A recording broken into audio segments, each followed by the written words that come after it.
Well, most of this DVD's all about Sandie and her great recipes and cooking. I was starting to feel a bit lonely. I said, "Look, I want a couple more things myself so I can star a little bit like I always do." And look what happened.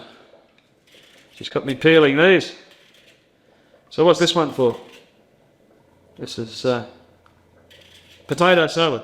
You know when you go to a party or something, having a barbecue, everyone says, "Oh, get Audrey to do her whatever it is dish. She's famous for it."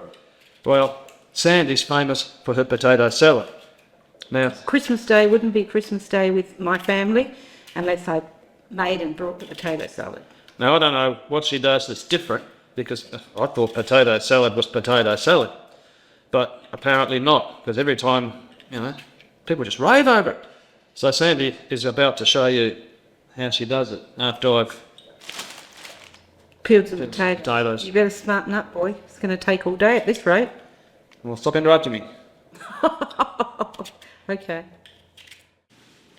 Now I'm going to be preparing my world famous, or the best potato salad in the world. The best bird. Sandie's potato salad. Put a little bit of oil. Now I've got the potatoes cooking. They've been chopped up, quite small. I've got them on a gentle simmer for about 10 minutes. You don't want to overcook the potatoes because they'll be too crumbly when you do make the potato salad up. So 10 minutes, maximum 12 minutes.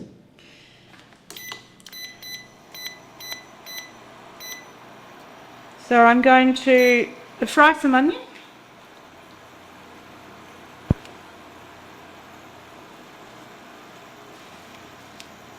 And as always, just till it's nice and soft. Now vegetarians, you could leave the bacon out. This would still be a delicious potato salad. You could replace the bacons with peas perhaps. Can you get vegetarian bacon tasty substitutey things? Or maybe vegetarians wouldn't like it anyway because it tastes like bacon. I don't know. I know you can get fake turkey burgers. So maybe.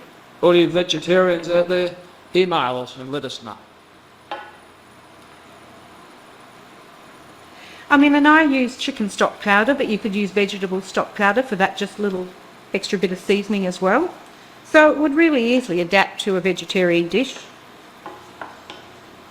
Now when you do put the That's lovely, isn't it? Are you going to use this in there? Here I am. Now when you put the potatoes on to boil, stir them initially after a couple of minutes, otherwise they will stick to the bottom of the pot. So give them a good stir just to loosen them up.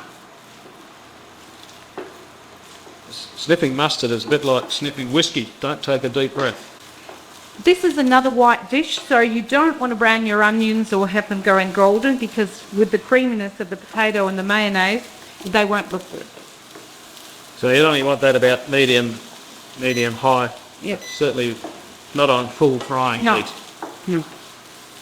It's okay because it's a salad, even to have crunchy onions. You really just want to take that real hot, strong flavour out of them, but you don't have to overcook them. Now, I'm going to add, what shall I add first? I'll add the bacon. Bacon bits, I buy them already prepared from a supermarket deli. They really seem to be a lot healthier. There's no fat on them at all.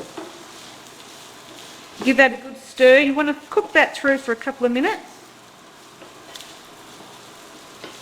The secret with this recipe is you must add the mayonnaise to the potatoes and the mix we're making now while it's hot, because then the potatoes infuse all the flavour and that become really soft and lovely. This is actually a Canadian recipe. I learnt this while I lived in Canada. No tomatoes. No tomato, it's just potatoes. You sure it's got potatoes? Jackass is a jackass. Jackass. Hoo-hoo. Garlic. Do you know, when Sid started dating me, he wasn't much of a garlic eater. And he said, "Sandie, do we have to have garlic in everything you cook?" And the answer was yes. And now if we go somewhere and it's pretty bland, he says, "You know what? It needs more garlic." I think you've said that in at least 2 other recipes already. Well, you told me I repeat myself. What? You did that too. Oh dear. Okay, that's nice. So I'm going to add the garlic. Who puts garlic in potato salad, right? Men. And no one's ever complained. Sandie had garlic with the cornflakes. Not quite, but when I was in California once, I went to the garlic capital of the world. It's called Gilroy in California. And it was a garlic festival. And believe it or not, they had garlic ice cream. I didn't try it, but the people that were with me did. And apparently it's very nice. Chopping up all those potatoes, I've even managed to take the edge off this knife. For keeping knives sharp, have a look at the Rogan Josh section. I'll show you how I like to keep knives sharp, not a real knife freak. One thing I didn't mention there is, if you are chopping stuff up with a knife, to chop it is fine. Chopping does not blunt a knife. If you have to cut it, especially things with skins like capsicums and tomatoes, that's fine. The fruit won't blunt the knife much. What does blunt knives is when you try to cut your chopping board in half. Alright? They're not made for chopping down trees. If you see a chopping board, it's all scours all through it, a bit like this one. That's what makes knives blunt. The little trick is, I'm going to go to ginger here. If you are chopping up something and you've got a saw at that last bit, as you go through, actually move the food along the knife. So you don't drag the knife across the board. So there you go. Useless information about how to cut things up. Now this is just going to sit for a little while until the potatoes cook. They've got about another 2 minutes. So you can turn it off and leave it, that's fine. We're going to turn you off and leave you. So the potatoes are cooked. Really, if you just try one, and you just can get a fork through, it's sort of a little bit firm but soft, if that makes sense. You don't want it too soft and crumbly, as I said, or you'll end up with a mess on your hands. Mush. Now I'm going to scrape the onion, garlic and bacon mix into it.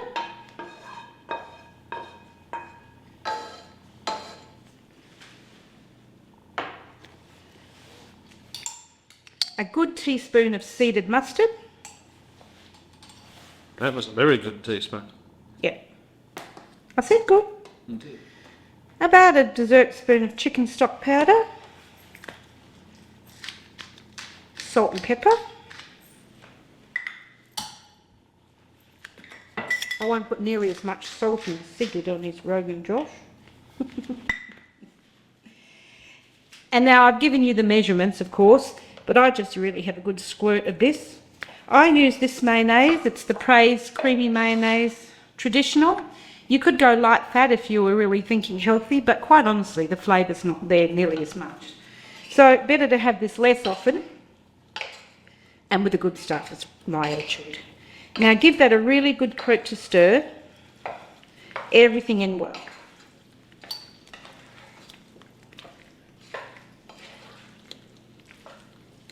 And what I do then is simply put it back somewhere with a lid on for the potatoes to soften up a little bit more and all of those flavours to infuse. If I'd known it was so easy to do all that, I'd ask for it more often. I told you, you have it sparingly, darling. Fat. Now here's the potato salad after it's sat for probably about an hour and a half with the lid on it in the warm pot. So it's starting to look beautiful. Because I've got fresh chives, I'm going to just trim them over the top, just for a little bit of extra flavour. You could also use spring onions or nothing at all, but just a little bit of greenery makes it look... Actually, I might do it on here and then sprinkle it.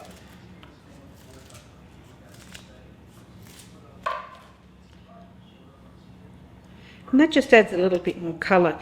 Sliced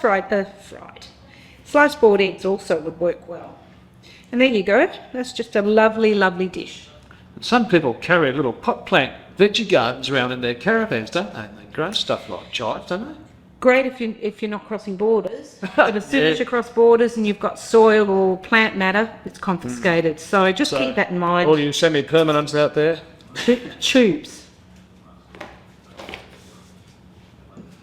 That looks nice, doesn't it?